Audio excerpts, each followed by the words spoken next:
Bienvenidos al Instituto México Fiscal. En esta ocasión el curso Cambios en comprobantes fiscales, en particular en el CFDI de nómina. Mi nombre es Gerardo García Campa y estaré a cargo de este evento. Para comenzar este curso es importante recordar que recientemente se publicaron en la página de internet del SAT una actualización a la guía de llenado del CFDI de nómina. En particular hubo alguna serie de cambios importantes que debemos conocer, puesto que vamos a utilizarlos prácticamente para este cierre de año y que tienen que ver con situaciones que se verán reflejadas prácticamente a partir del 1 de enero de 2020. De cualquier manera es importante conocerlos previamente, derivado de que necesitamos hacer algunos ajustes a los procedimientos que venimos utilizando, no así al estándar tecnológico del CFDI, pero sí a los procedimientos que estamos utilizando. En razón de ello, pues bueno, vamos a iniciar primero considerando un poco el marco legal que actualmente tiene el CFDI de nómina. Y posteriormente estaremos revisando un poco la estructura general en cuanto a nodos y campos que la propia estructura tecnológica tiene. En primera instancia, necesitamos conocer el marco legal. El CFDI de nómina, como bien se sabe, pues bueno, es uno de los comprobantes fiscales, digamos, más utilizados derivado al número de personas a los cuales se les expide. Es decir, hay un padrón importante de contribuyentes por régimen de salarios y conceptos asimilados que el propio SAT prevé se les debe expedir un comprobante fiscal por cada una de sus ingresos que perciben por concepto de sueldos y salarios. En función de ello, pues bueno, todos los patrones están obligados a expedir este tipo de comprobantes y esa obligación, pues evidentemente nace de la ley del impuesto sobre la renta. Entonces, originalmente la ley del impuesto sobre la renta, digamos en el artículo 99, establece básicamente en este capítulo primero, que se refiere a los ingresos por salarios en general por la prestación de un servicio personal subordinado, que todos aquellos que hagan pagos por conceptos a que se refiere este capítulo, es decir, por salarios o conceptos asimilados, están obligados a lo siguiente. En la fracción tercera en particular se establece que deben expedir y entregar comprobantes fiscales a las personas que reciban pagos por los conceptos a que se refiere este capítulo, es decir, el de salarios, en la fecha en que se realice la erogación correspondiente. Y bueno, esos comprobantes de pago también sirven para efectos de constancias o recibos de pago para efectos de la legislación laboral, a que se refieren a alguna serie de artículos de la Ley Federal del Trabajo. Entonces, originalmente la Ley Federal del Trabajo también es, como sabemos, con base en esa reforma que hubo el 1 de mayo, pues digamos coexistente, conlleva también a la obligación de tener un CFDI de nómina por todos los ingresos que percibe el trabajador, por todas las percepciones que tiene, así como sus deducciones. Entonces, la ley del impuesto sobre la renta no es única de la obligación de tener o de expedir este comprobante fiscal. Y este comprobante fiscal, pues sus requisitos fiscales no los prevé propiamente este 99 fracción tercera, sino que se remite al Código Fiscal de la Federación, en donde sabemos que los requisitos fiscales del artículo 29 y 29A pues son los que cualquier CFDI debe tener.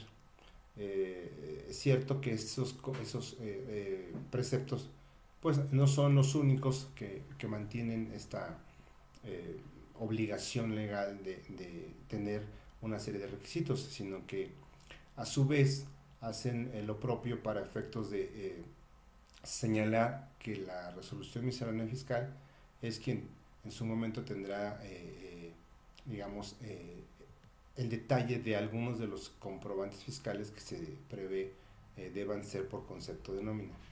En particular, en la sección 2.7.5, que es una sección en donde se llama justamente de la expedición del CFDI por concepto de nómina y otras retenciones. Entonces, este compendio de reglas relacionadas en particular con el complemento de nómina son las que regulan algunas de las situaciones que prevé el propio Código Fiscal de la Federación. En particular tenemos 5 reglas, la 2.7.5.1, que se refiere a la fecha de expedición y entrega del CFDI de las remuneraciones cubiertas a los trabajadores. En esta regla, pues bueno, contiene una facilidad a los patrones para efectos de identificar un plazo, digamos, adicional de expedición. Puede en su momento, bajo una tabla que contiene la propia regla, señalar desde 3 hasta 11 días hábiles posteriores a la fecha en que se hubiera pagado, pues la posibilidad de expedir el comprobante. Entonces, o se expide con anterioridad a la fecha de pago, o se expide posteriormente al pago a través de esta tabla de días hábiles posteriores. De cualquier manera, la regla prevé que en el momento en que se realice el pago de la erogación, en este caso el pago de la nómina, ese momento será el que se considere como fecha de expedición. Entonces, bajo ese contexto, buena parte de los contribuyentes, en este caso de los patrones, pueden aplicar esta regla y tener ese beneficio de contar con algunos días adicionales, en el entendido de que la fecha de expedición será cuando efectivamente se pague. También existe otra regla, 2752, que se refiere a la entrega del CFDI por concepto de nómina. Como veíamos en el artículo 99, fracción tercera, la obligación de expedir y entregar comprobantes fiscales, pues bueno, nace, se establece en la propia ley que debe ser en la fecha en que se realiza la erogación. Ese es el momento en el que se debe entregar y expedir el comprobante. Entonces, esta entrega, bajo esta regla, pues prevé que puede ser por distintos medios, ya no solo de manera, digamos, personal, sino a través de medios tecnológicos, como es el correo electrónico, como son los kioscos en donde el propio trabajador puede descargar su recibo de nómina, y en donde al final de cuentas el patrón puede obtener pues algún acuse de recibo respecto de la información que se está descargando y que está entregando al trabajador. Entonces aquí es muy importante seguir, digamos, el contexto de la regla para efectos de hacer la entrega correcta del comprobante y poder cumplir lo que establece la propia ley en el 99, fracción tercera. En el caso de la regla 2753, digamos que tenemos la no expedición de constancia y CFDI por concepto de viáticos comprobados por el trabajador cuando se haya cumplido con la emisión del CFDI de nómina. Recordemos entonces que también es una obligación dispuesta en la ley del impuesto sobre la renta que pues los patrones expidan una constancia por los viáticos que se entregan a los trabajadores y por los cuales, digamos, se cuenta con un comprobante fiscal para efectos de no considerar los ingresos acumulables para ellos. En consecuencia, pues esta constancia literalmente, digamos, que dejó de existir una vez que nacen los CFDIs de nómina, por allá de 2014, y entonces se convierte en una situación un tanto que esta regla viene a corregir, dado que ya al no existir constancias de este tipo, el CFDI propiamente de nómina sirve como constancia de viáticos. Entonces, por eso es que más adelante en esta guía de llenado pues, se ven algunos contextos relacionados con este tipo de CFDIs, en donde va a reflejarse exclusivamente la parte de los viáticos que se entregan a los trabajadores para informarle al SAT que se trata de viáticos y no de ingresos de los trabajadores. Entonces, ya no es necesario expedir la constancia siempre y cuando se cuente con un comprobante fiscal, un CFDI de nómina. En cuanto a la regla 2755, se refiere a la expedición del CFDI por concepto de nómina por contribuyentes que utilicen mis cuentas. Comúnmente este tipo de contribuyentes se refiere a aquellos bajo el régimen de incorporación fiscal. Este régimen pues prevé para algunas personas físicas la posibilidad de tener en un mismo sistema, digamos, en este aplicativo de mis cuentas, no solamente el llevar sus registros de ingresos y egresos, sino también sus nóminas. En consecuencia, ellos también pueden expedir un comprobante fiscal por este concepto. Entonces, mis cuentas utiliza un protocolo en donde pueden estos contribuyentes también expedir un CFDI de nómina para estos efectos, para aquellos contribuyentes de este régimen o de otros que están incorporados a este aplicativo, la posibilidad de hacer un CFDI, digamos, simplificado, pero a través de mis cuentas, un CFDI de nómina. Existe también la regla 2757, que se refiere a la emisión del CFDI por concepto de nómina del ejercicio fiscal de 2018. Esta regla, digamos que es de reciente creación, prácticamente aparece este año, en 2019, pero para señalar una posibilidad de, ampliar el plazo de expedición de CFDI. Es muy común que en la expedición de CFDI de nómina pudiese tener algún detalle, algún error en algunos comprobantes que es necesario corregir. Estos comprobantes se corrigen, pero comúnmente esto ocurre una vez que concluyó el ejercicio. En el caso concreto, esta regla sirvió para efectos de aquellos comprobantes del ejercicio 2018 que en su momento no se hubieran corregido, o que hubieran tenido algún detalle, que hubiera sido necesario reexpedirlos. Entonces esta regla nos permite hasta el 15 de abril de 2019, reexpedir comprobantes del ejercicio pasado. Entonces se ha estado viendo ya prácticamente es el segundo año que ocurre que el SAT tiene esta facilidad a través de esta miscelánea, a través de esta regla en particular, para efectos de que aquellos contribuyentes que quieren hacer alguna corrección a los CFDIs de nómina y que estos puedan empalmar con el aplicativo que tiene el SAT, que genera la declaración del ejercicio para las personas físicas, el poder corregir esta información, y a la hora que llegue y haga ese prellenado de la declaración anual de personas físicas, se pueda hacer de una manera, digamos, más precisa. Entonces para eso sirve esta regla. Entonces, como podemos ver, estas reglas misceláneas pues parten justamente de este marco legal que platicábamos, que nace del Código Fiscal de la Federación. Y esta resolución miscelánea pues también nos lleva a entender que los CFDIs de nómina, digamos que son CFDIs que de entrada tienen un estándar tecnológico y que viene contenido en el anexo 20 de la miscelánea fiscal. Ese estándar tecnológico en XML permite, prevé que la estructura tecnológica de todos los CFDIs, digamos la base. Esa base nos lleva como consecuencia que esos CFDIs de nómina tengan un complemento. Ese complemento se puede encontrar justamente dentro de los que prevé la propia, en este caso el SAT, a través de su portal electrónico.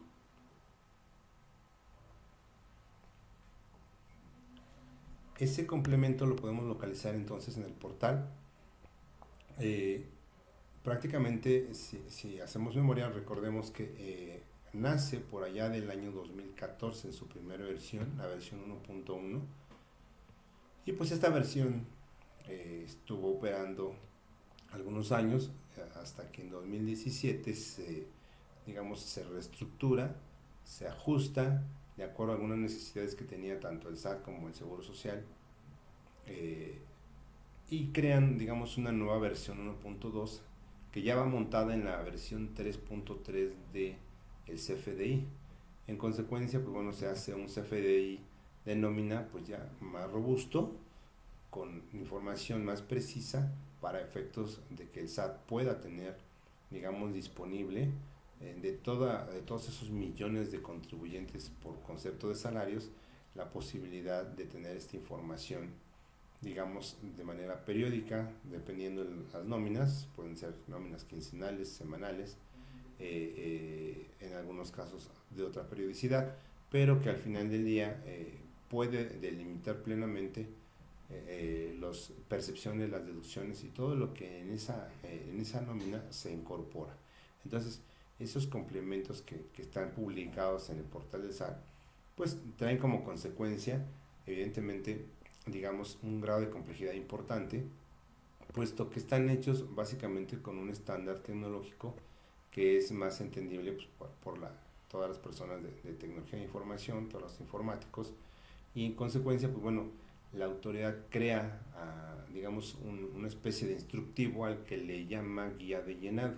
Entonces hay una guía de llenado tanto del CFDI 3.3 como del CFDI con complemento de nómina. Entonces este complemento de nómina al que se le agrega el CFDI pues sirve para esos efectos. Al final del día es un CFDI base 3.3, pero se le incorpora una versión 1.2 de un complemento de nómina, y en consecuencia pues se tiene este CFDI de nómina que tiene más o menos alrededor de 77 campos, de los cuales pues casi 40 son nuevos en esta versión 1.2. Básicamente este nuevo CFDI de nómina tiene en él plagados algunos catálogos, digamos, toda la información, buena parte de la información que en él se carga o en él se captura, viene de un catálogo que el propio SAT ha implementado de acuerdo a ciertos aspectos. Algunos los estaremos revisando el día de hoy, y que esos catálogos permiten elegir de una lista que el propio SAT prevé la opción que necesitamos para hacer el llenado del comprobante. Esto inevitablemente nos lleva a, digamos, a no equivocarnos tanto al momento de hacer el comprobante, porque simplemente elegimos de la lista. Entonces es importante el uso de estos catálogos. Estos catálogos, digamos que todo el tiempo se van ajustando, van incrementando o van disminuyendo de conceptos según se necesiten, pero los catálogos al final del día son fijos. Entonces esto permite que el estándar tecnológico de la versión 1.2 no cambie, sino que solamente se vaya ajustando en algunos aspectos, que estos catálogos pues van subiendo al esquema como cualquier base de datos, en donde entonces al final del día no hay un cambio del CFDI, del estándar, sino simple y sencillamente del uso de la información, de cómo se ha venido llenando. También dentro de este esquema que vemos en pantalla, pues podemos encontrar que el SAT tiene a bien pues crear un compendio de preguntas y respuestas frecuentes. Entonces esas preguntas frecuentes que comúnmente se hacen los contribuyentes, el SAT las engloba en un documento que hoy día ya lo incorpora la guía de llenado. Entonces la guía de llenado ya también traemos una serie de preguntas frecuentes en él incorporadas relacionadas con el CFDI de nómina. Bajo ese contexto también se tienen pues algunas claves que han permitido identificar errores, en particular cuando se está procesando la información de nómina. Entonces se está generando un nuevo CFDI de nómina, en consecuencia ese CFDI puede tener algún detalle en su llenado que involucre o que arroje un error, un número, un código, y ese código pues viene en esa matriz de errores que hoy se tiene, con algunos detalles para identificar plenamente el por qué no se está llenando de manera correcta, y que a través de él se pueda hacer la corrección pertinente. También se cuenta dentro de esa guía de llenado con algunos bien llamados casos de uso. Esto involucra, por ejemplo, de momento el que se tiene muy claro y digamos que el único que existe en cuanto a CFDI de nómina, pues es el manejo de los viáticos. Entonces platicábamos hace rato de la constancia de viáticos, dado que la ley de impuesto sobre la renta prevé la obligación a los patrones de expedir, digamos, una constancia por esos viáticos, que hoy ya no existe, pero que se sustituye por un CFDI de nómina, en donde se incorporan esos conceptos de viáticos. Pues bueno, ese caso de uso viene ya dentro de un apéndice de los 8 que prevé este complemento de nómina, cómo se utiliza esta modalidad. Entonces, de momento, casos de uso solo tenemos el de viáticos para estos efectos. Entonces, este marco legal, que como vemos es bastante complejo, hoy pues bueno, lo platicamos de una manera muy breve, pero en realidad es muy importante saberlo, derivado de lo que establece, digamos, la propia disposición legal. La intención al final del día de contar con un comprobante fiscal de nómina, pues viene a colación de acuerdo a la pretensión que tiene el patrón de que ese pago que está realizando pueda hacerlo deducible. Entonces nos remitimos ahora al artículo 27 de la ley del impuesto sobre la renta, en donde nos establece que las deducciones autorizadas en el título 2 deben reunir los siguientes requisitos, y en particular la fracción quinta nos señala los pagos que a la vez sean ingresos por concepto de salarios, ¿no? Como lo veíamos en este capítulo primero. Entonces, esos pagos por concepto que sean ingresos en términos de salarios se pueden deducir siempre que las erogaciones por ese concepto, las retenciones correspondientes y las deducciones del impuesto local por salarios y en general por la prestación de un servicio personal independiente consten en comprobantes fiscales. Entonces, la intención es de que esos pagos se refieran a un comprobante. Entonces, se hace un pago y se hace un comprobante fiscal de ese pago. Y ese comprobante fiscal debe estar, como comentábamos, en términos del Código Fiscal de la Federación. Y debe cumplir pues estas obligaciones a que se refiere el artículo 99, fracción tercera. Bueno, hay otras, pero en particular la tercera, que nos referimos hace un momento a la expedición y entrega de comprobantes fiscales del patrón al trabajador. Entonces, para efectuar un pago por salarios es importante saber que si no se cuenta con el comprobante fiscal, con todos los requisitos del artículo 29 y 29A y que prevé la propia resolución miscelánea fiscal, no se podrá deducir. Es importante aquí también la precisión de que si bien es cierto, para efectos de la deducción se requieren de cumplir otras obligaciones, entre las cuales está pues que se cumplan las disposiciones en materia de subsidio para el empleo, que estaremos viendo varios cambios al respecto de cómo se llena el comprobante en esta materia. Es importante tenerlo en consideración, puesto que si no se cumple no se puede deducir, ¿no? Entonces, no solamente es contar con el comprobante fiscal, sino también hacer caso a lo que establece la ley en materia de subsidio para el empleo, del llenado de los comprobantes, que estaremos revisando más adelante, así como también la de inscribir a los trabajadores al Instituto Mexicano de Seguro Social. Entonces, al respecto es importante que contemos con esta información de la mejor manera y podamos saber que el contenido de todos estos campos que tiene un CFDI nos pueden llevar a informar de una manera más precisa a la autoridad respecto de las operaciones de cada uno de nuestros trabajadores. Aquí es importante reconocer que también esa información pues no solamente termina en manos del SAT, sino también pues de otras autoridades que tienen digamos convenios de intercambio de información con el SAT para efectos de poder saber qué personas están percibiendo y qué contribuciones están recaudando. Entonces, la más, digamos, más importante detalle de estos CFDIs de nómina significa que ya la autoridad puede saber con anticipación, una vez creado el comprobante, cuándo el patrón está obligado a entregar esa retención que realizó al trabajador. Esa es una de las partes más importantes que está previendo y por los conceptos que en ella conlleva.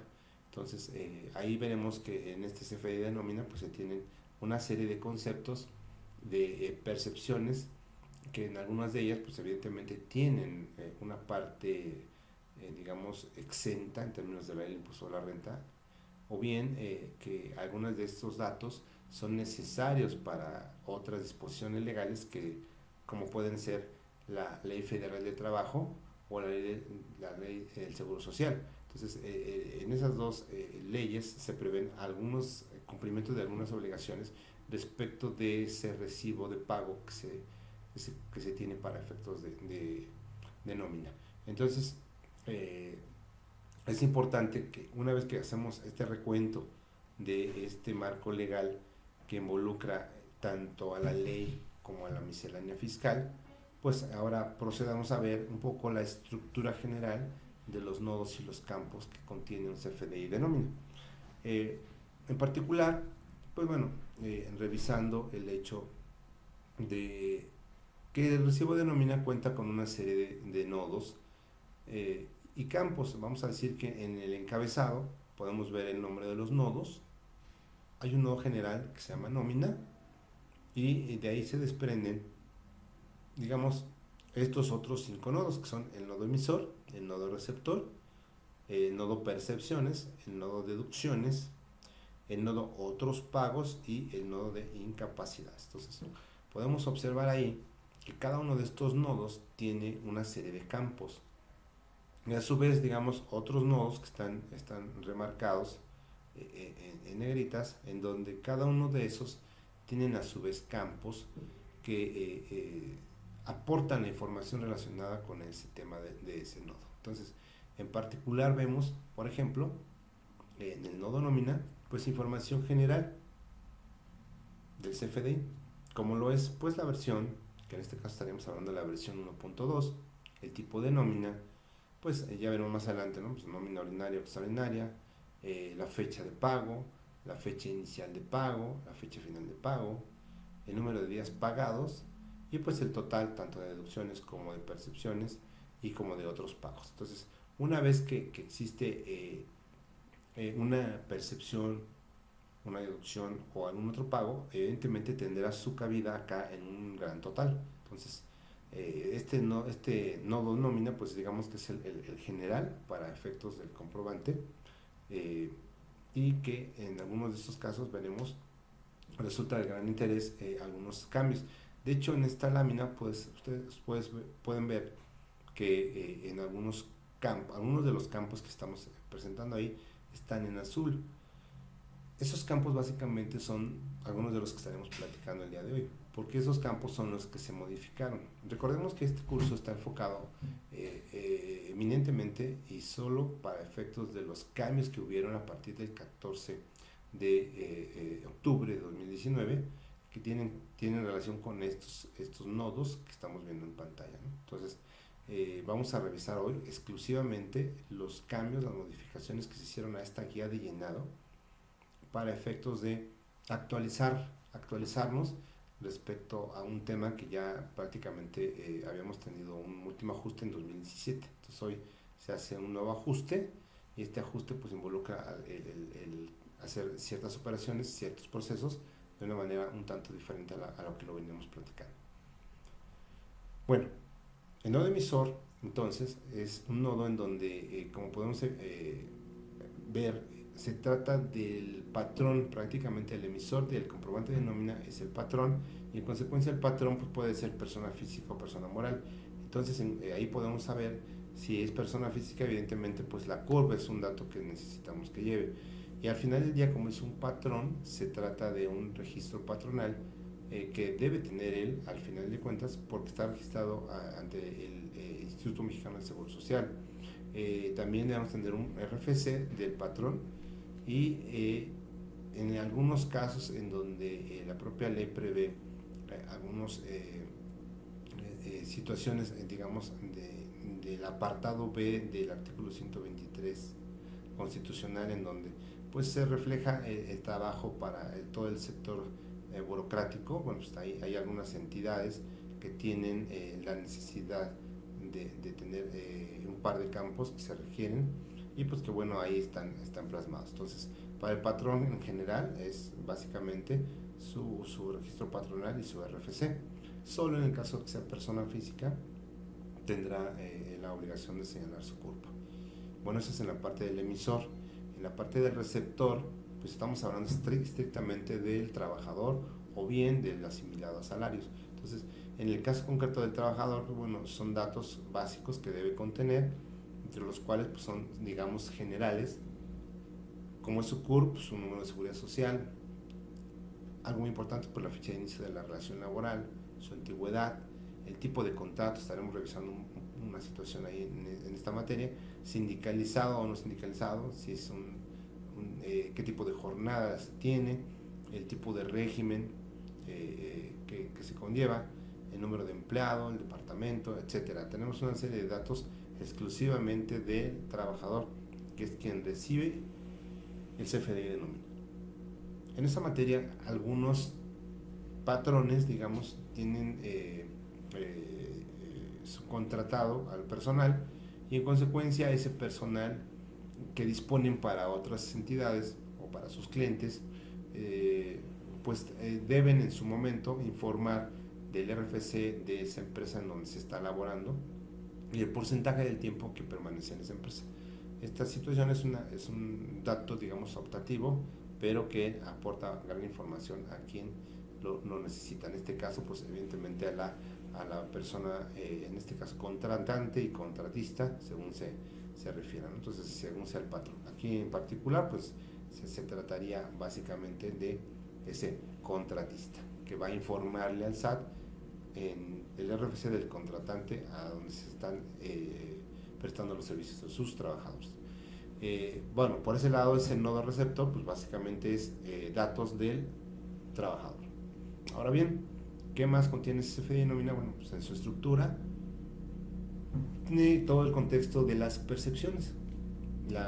Es un catálogo bastante amplio que tiene este CFDI de nómina, y esas percepciones son, entre otras, pues bueno, las que vemos por conceptos de sueldos, por conceptos de otros como sala, como acciones o títulos, como horas extra, como ingresos por jubilación o pensiones por retiro, ingresos por separación o por indemnización.